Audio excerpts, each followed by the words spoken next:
ये सोचते हैं हम दूसरों को ठीक कर रहे हैं, दूसरों को सबक सिखा रहे हैं। तुम दूसरों को सबक नहीं सिखा रहे, दूसरों से नहीं लड़ रहे हैं, आप अपने आप से, अपने स्वयं से ही लड़कर अपने आप को नष्ट कर रहे हैं। भूल मत करना, क्योंकि कवि ने उस भावना को मेरी बनाने के लिए अद्भुत अद्भुत सूत्रों को देना प्रारंभ किया है।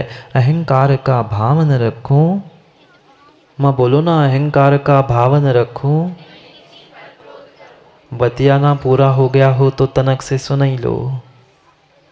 जिंदगी भर तो सुनाते सुनाते सुनाते बीत गए, कभी तो उन शब्दों की भावनाओं को और भावना के शब्दों को अपने भीतर उतारने का प्रयास करो। पर क्या करे जीव कषायों से युक्त होकर ऐसी ऐसी बड़ी बड़ी मोटी मोटी उन कषायों की दीवार खड़ी करके बैठा है कि वो एक दूसरे को झांकना ही, देखना ही नहीं चाहता। कितनी सारी दीवारें एक घर में खड़ी हो गई। एक थाली में खाने वाले वे दो भाई अब फूटी आंख से एक दूसरे को देखना नहीं पसंद करते। ये पक्का मानना, अगर चौधरी जी आंगन में दीवार खड़ी हुई है तो वह आंगन में दीवार बहुत बाद में खड़ी हुई थी। पहले हृदय में कहीं न कहीं अहंकार की कसाय की दीवार खड़ी हुई थी। मैं बड़ा हूं, मैंने इतना कमाया, मैंने घर के लिए इतना सारा कर लिया और तुम्हें क्यों दूं? हो गया बंटवारा और बढ़ते ये भूल गए कि हम पहले बहुत बड़े थे, अब बट के बहुत थोड़े हो गए, बहुत छोटे हो गए। व्यक्ति को ये लगता है हमारे दो छोटा सा परिवार सुखी परिवार, पर छोटा परिवार सुखी परिवार नहीं, बड़ा परिवार था। वास्तव में तभी सुखी परिवार था जब जिसको जहां जाना था वो जा सकता था। अब यही कहते महाराज जी का करे, आने तो है पर अब दुकान भी है, ये भी है, वो भी है। सोचो और समझो, दीवार उस आंगन में खड़ी नहीं थी, दीवार पहले हृदय में खड़ी हो गई थी, अहंकार की, कषाय की। और जब तक वह हृदय की दीवार नहीं टूटेगी तब तक विश्वास मानना, कभी भी वो आंगन की दीवार टूटने वाली नहीं है। कहीं ना कहीं जब तक उस अहंकार के पीछे तुम्हें वह क्रोध कषाय, मान माया कषाय नहीं सता रही है, तब तक वह दीवार खड़ी नहीं थी। और जैसे ही वह भीतर की दीवार खड़ी हो गई, स्वयं को, अपने आप को बड़ा मनाने का पुरुषार्थ करते हुए कभी क्रोध, मान, माया, लोभ इन कषायों का आलम्बन लिया, वहाँ तुमने उस घर में, परिवार में, समाज में बहुत बड़ी दीवार खड़ी कर दी। पर वो दीवार दिख नहीं रही है, क्योंकि हमें ये लगता है दीवार के पार का, हमें जैसे उस कांच में रखे हुए, कांच के पिंजरे में रखे हुए तोते को लग रहा था, बिल्कुल हमें ऐसा ही लगता है। हमें तो सब दिख रहा है, मेरा भाई बगल में ही तो है। पर बगल में तो है, पर कितनी मोटी कषाय की दीवार बीच में खड़ी थी, ये सरासर व्यक्ति भूल जाता है। कितनी चिंगारी, बहुत बड़ी चिंगारी नहीं होती, चिंगारी तो छोटी सी ही होती है, पर एक चिंगारी पूरे खेत खलिहान को नष्ट कर सकती है। ऐसी कषाय की चिंगारी भले ही छोटी दिखती है, पर पूरे देश, राष्ट्र, समाज और परिवार को तहस नहस करने के लिए छोटी नहीं है। क्या करे, आज के जीवों को अच्छी बातों तो पहुंचाने की आदत है ही नहीं है। कानों से आजकल चिंगारी पहुंच जाती है। आग की चिंगारी तो बाद में पहुंचती है, पर कानों से जो पहुंचने वाली किसी की बुराइयों की, निंदाओं की और जो कसायों की जो चिंगारी है, मां कितना समय लगता है? बहुत कम समय। आग पहुंचने में ज्यादा समय लगेगा, पर हमारी बातों की चिंगारियों को बिल्कुल समय नहीं लगता। जीव ये पहचान नहीं पा रहा है कि तुम जिस कषाय के पिंजड़े में बंधे हो, जिस संसार के पिंजड़े में बंधे हो, उस भीतर के कांच को भी तो देखो। कांच के बाहर क्यों झांक रहे हो? महाराज जी, उसने गुस्सा किया ना। निमित्त तो एक नहीं, दो नहीं, तीन नहीं, मां सैकड़ों निमित्त मिलेंगे तुम्हें गुस्सा करने के लिए, गुस्सा दिलाने के लिए, पर होना कि नहीं होना, ये निर्णय तो मेरे स्वाधीन था। पर नहीं कर पाए। क्या आज तक कभी महामंत्री जी आपको कोई अंधा नहीं मिला? मिला? अंधा लूला लंगड़ा भी तो मां मिला होगा, नहीं मिला कोई? सामने वाला अंधा है, लूला लंगड़ा है, तो उसको जैसे ही मिलते हो आप अपने हाथ पैर आंखें फोड़ लेते हैं ना? क्यों? क्यों? जैसे निमित्त मिलते वैसे करना चाहिए ना। जैसे आप कहते हो हमारे सामने वाले ने गुस्सा दिया, नहीं तो मैं बहुत शीतल हूं, मुझे बिल्कुल गुस्सा नहीं आता, पर उसने कह क्यों दिया, अब मुझे गुस्सा आ गया। भाई जब अंधे को देखकर आप अपनी आंखें नहीं फोड़ते, लूले लंगड़े को देखकर आप अपने हाथ पैर नहीं काटते, फिर किसी गुस्सा करने वाले को देखकर गुस्सा करने का निमित्त मिलने पर आप अपने आप को गुस्सा या क्रोध कसा क्यों दिलाते हो? ये मात्र कहने की बातें हैं कि उसके कारण ऐसा हुआ, ये शिकायत करने की आदत है। वास्तविकता में ऐसा था ही नहीं। तुमने अपने आप को संभालना नहीं सीखा, इस कारण से तुम परेशान हो। ये मत कह देना, ये मत कह देना उसके कारण से गुस्सा आया। अंधे को देखकर कभी अंधे अपना आंख वाला आंख नहीं फोड़ता। फोड़ी क्या? क्यों? वो तो अंधा मिला था ना। भाई सामने वाला कैसे ही मिले, पर हमारे पास विवेक है। हमें अपनी आंखों को फोड़ना नहीं फोड़ना ये निर्णय मेरे हाथ में था। ऐसे मुझे गुस्सा करना नहीं करना ये मेरे स्वाधीन था। पर हम अपनी स्वाधीनता को आज तक समझ ही नहीं पाए, नहीं समझ पाए। उस कांच के पिंजड़े के भीतर दूसरा कोई नहीं फंसा है, मैं स्वयं फंसा हूं, और कांच का पिंजड़ा बनाने वाला भी कोई दूसरा नहीं है, मैं स्वयं हूं। मैंने ही अपने आसपास ऐसे ही उन क्रोध मान माया लोभ रूपी उन कषायों का, 5 पापों का और विषयों का ऐसा ऐसा संग्रह करके ऐसी मोटी मोटी दीवारें खड़ी करके रखी है कि हम तो बाहर का देख रहे हैं, पर भीतर का, अपने भीतर का आज तक कुछ देख ही नहीं पाए। नहीं देख पाए, नहीं देख पाए। वह क्रोध चाहे कषाय हो, चाहे मान कषाय हो, लोभ माया, ये जितनी जितनी कषाय है वह परिपूर्ण रूप से तुम्हें इस संसार में दुख देने के लिए निमित्त है। ये समझने की आवश्यकता है। और इसीलिए तो बार बार कह रहे हैं कि अहंकार का भावन रखो, नहीं किसी पर क्रोध करो। उन निर्ग्रंथ मुनिराजों जैसे नहीं पूर्ण रूप से हम कषायों का त्याग कर रहे, नहीं विसर्जन कर पा रहे हैं, तो कम से कम माँ अनंतानुबंधी से ही बचे। ऐसे भी जीव है, ऐसे भी जीव है, 6 महीने क्या 6 50 वर्ष हो गए, पर हम उनसे जय जिनेंद्र नहीं करते। काहे? संजू से कही तुम भैया कम से कम मंदिर में पहुंचकर उन कसायों को छोड़ लो, जय जिनेंद्र ही कर लो, मत बातें करो बाकी, पर कम से कम सामने मिले तो जय जिनेंद्र ही कर लो। वे संजू भाई कहते हैं नहीं महाराज जी, उसने 25 वर्ष पहले हमसे ऐसा किया था, उसने मेरे पापा के सामने, समाज के सामने ऐसा कहा था, अभी समय आन दो मैं बताता हूं। ये गांठ क्रोध की कहीं ना कहीं कसाय की बैठी है। मैं बता दूंगा, मैं समझा दूंगा। 25 साल पुरानी बात थी ना संजू भाई, 25 साल पुरानी बात थी। 25 साल पुराना कैलेंडर उठा के लाते, रखा है घर में, रखा है घर में। अगर कोई मोदी जी कहे हम तो 25 वर्ष से 50 वर्ष से नहीं बोले हैं, वो जितने वर्ष से नहीं बोले हैं क्रोध कषाय के कारण से, उनसे कहना उतने साल पुराना कैलेंडर ले आओ। ले आओगे दूध का हिसाब करने के लिए? 1 साल 2 साल। जब 25 साल 50 साल पुराना कैलेंडर हमारे पास नहीं है, तो 25-50 साल पुरानी कषाय भीतर गांठ बांध के क्यों रख रहे हो?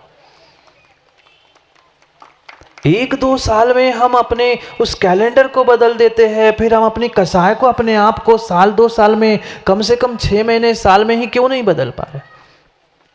यही तो अनंतानुबंधी कषाय है, जो 6 महीने से अधिक लंबे समय तक चलती है। भले ही आप कितने घंटों माँ मंदिर में पूजा करते बैठ जाना, पर फूटी आंख से अगर सास बहू अच्छे से बात नहीं कर पा रहे हैं खुले मुंह से, तो विश्वास मानना तुम्हारी घंटों की पूजा से वे पत्थर के भगवान पसीसने वाले नहीं हैं, बिल्कुल पसीसने वाले नहीं हैं। अगर घर में एक दूसरे को हम अच्छे से बात नहीं कर पा रहे हैं, कहीं ना कहीं वह अहंकार और क्रोध कषाय की परिणति है, जिस कारण से हम घर परिवार को, समाज देश राष्ट्र को साथ लेके नहीं चल पा रहे। सीधी सी बात है, जहां जहां जिन जिन जीवों का वह अहंकार की पुष्टि नहीं होती, वही जीव फिर क्रोध कषाय से भड़क उठता है।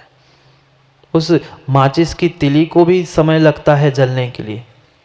माचिस की तिली को भी देखा कभी आपने? तो खूब लगाई होगी माँ आग, मतलब गैस वगैरह में।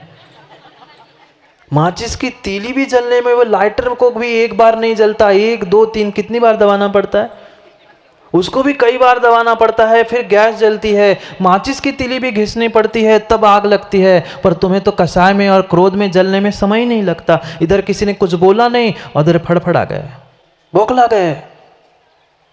क्यों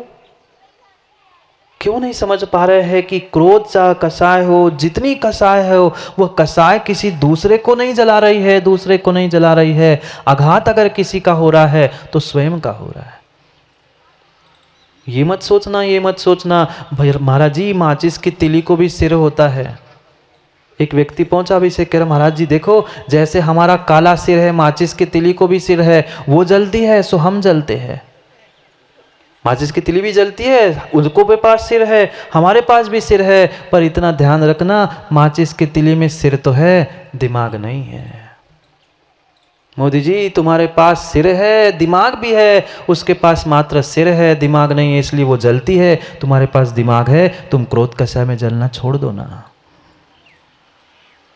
नहीं, हम तो मात्र दूसरों को देखते हैं, अपने आप को हम आज तक देख ही नहीं पाए। कितना सोच समझकर विचार करके व्यक्ति कार्य करता है। बंसल जी दुकान चलाते हैं ना, पता है मुझे, कल परसों देखी भी थी मैंने जाते हुए। पूछ रहा हूं, जो दुकान आप चलाते हैं उस दुकान में ग्राहक भी आते होंगे, और जब ग्राहक आते, वही नहीं, हर कोई बहुत सारे व्यापारी बैठे हैं और अपने अपनी दुकान की सोच लेना, मस्त है ना। जितने लोग अपनी अपनी दुकान की सोच लेना और अपने अपनी दुकान में जो सामग्री बेचते हो उसकी संकल्पना करना। माना कि कोई ग्राहक आया Bansal ji, 5 minute 10 minute 15 minute ये दिखाओ वो दिखाओ, ये थान निकाला वो थान निकाला, ये सब कुछ निकाल लिया, और 2 घंटे बाद कहता है मुझे पसंद नहीं आया। ऐसा नहीं होता ना, प्रथम होता है ना ऐसा, कभी कभी सब बर्तन निकाल के सामने रख दिए, अब वो कहता है कहीं ना कहीं ये कमी है वो कमी है, ऐसा नहीं वैसा नहीं है। 2 घंटे बराबर आपने मेहनत की, पर 2 घंटे बाद भी वो खाली हाथ जाता है, तब भीतर तो ऐसी लगती है फिर मिल तुम बता रहे हैं, ऐसे भीतर झुलसते, इतनी क्रोध कषाय आ रही होती है। हाँ 2 घंटे से मैं तुम्हें अटेंड कर रहा हूं, लगा था कुछ अच्छा सा लेगा, पर लिया कुछ एक रुमाल भी नहीं, और इतने थान पटका दिए। भले ही मन में कितनी गालियां दे रहा है, उसको घड़ी करके हुए अंदर रख रहा है, पर फिर कभी उस ग्राहक के सामने गुस्सा दिखाई? क्यों नहीं दिखाई? बंसल जी बोलो ना।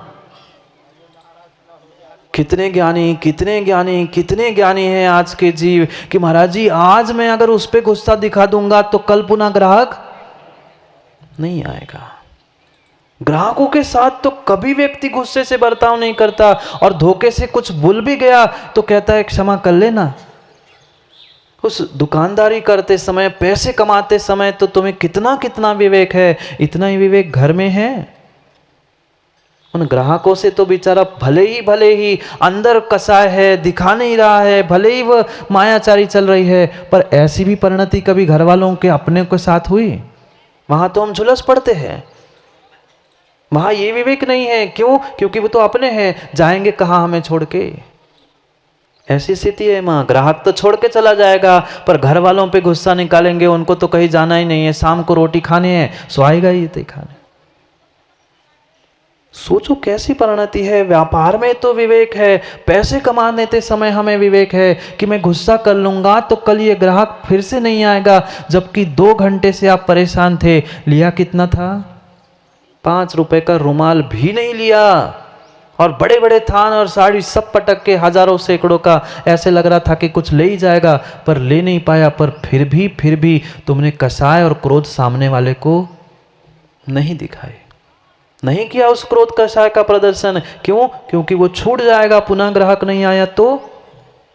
ऐसे कभी जीवन में प्रत्येक क्षण क्रोध आते समय, गुस्सा आते समय हमने सोचा कि मैंने आज गुस्सा कर लिया इसके साथ, कल मुझसे दूर हो गया तो नहीं सोच पाया।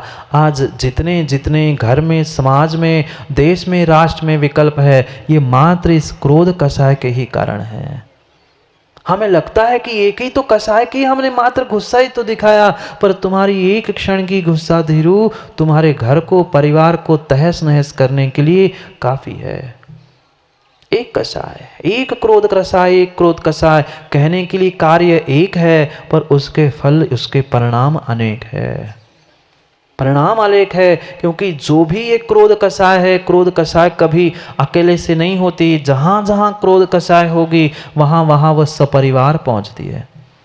आप भी पहुंचते होते ना सोधर्म जी, शादी के कार्ड में आता है ना सपरिवार, मात्र 2, मात्र 4, आजकल लिख के आने लग गया। पहले तो कुछ लिखा ही नहीं होता था, तो चूल पौने के साथ चले जाते थे, पई पौने के साथ चले जाते थे। अब तो लिखना पड़ता है भाई, किसी के लिए 2, किसी के लिए 4, किसी के लिए। ऐसी ये क्रोध कषाय 1, 2, 4 के साथ नहीं आती, पूरे सपरिवार आती है। क्योंकि क्रोध उत्पन्न होने की अगर कोई जननी है तो वो है उपेक्षा। थोड़ी सी उपेक्षा कर लो, तुम्हारी जगह किसी दूसरे का सम्मान कर लो, उस तुम्हें पूछने की जगह किसी और से बात कर लो, उससे दूसरे से पूछ लो, तुरंत वो उकला जाता है, हम भी तो बैठे थे, हमसे काहे नहीं पूछे, हमसे काहे नहीं कही। अगर उस क्रोध कषाय की कोई माँ है तो वह उपेक्षा बाई है। समझना, परिवार, क्रोध कषाय का परिवार उपेक्षा बाई और घमंडी राम। किसके माता पिता देख जी? उपेक्षा बाई और घमंडी राम, ये उस क्रोध कषाय के माता पिता है। क्रोध कषाय के माता पिता है। और उसी क्रोध कषाय की अगर कोई संतान है तो निंदा और चुगली बेटियां है। और उस निंदा, क्योंकि जहां जहां फिर क्रोध कषाय आता है उसकी पुष्टि नहीं हुई, वो खराब है, वो बेकार है, वो ऐसा है, हो गया निंदा और पुराण शुरू, चुगली। ये परिवार किसका मां? आपका। क्रोध कषाय का परिवार, क्योंकि क्रोध कोई भी कषाय हो कभी अकेले नहीं आती। वह घमंडी राम यानी मान अहंकार कषाय उसके पिता है। जब जब मान में ठेच लगती है, जब जब अहंकार में ठेच लगती है, व्यक्ति बौखला पड़ता है। फिर एक दूसरे की निंदा, किसी की चुगली, किसी का कुछ, किसी की कुछ, और नहीं रह पाए फिर उद्यम करने वाले बेटे कम हैं। हिंसा और बैर विरोध। मित्र भी है उनके, उस क्रोध के बहुत सारे मित्र है, और सबसे सबसे बड़ा उसका कोई मित्र है तो वह बैर है।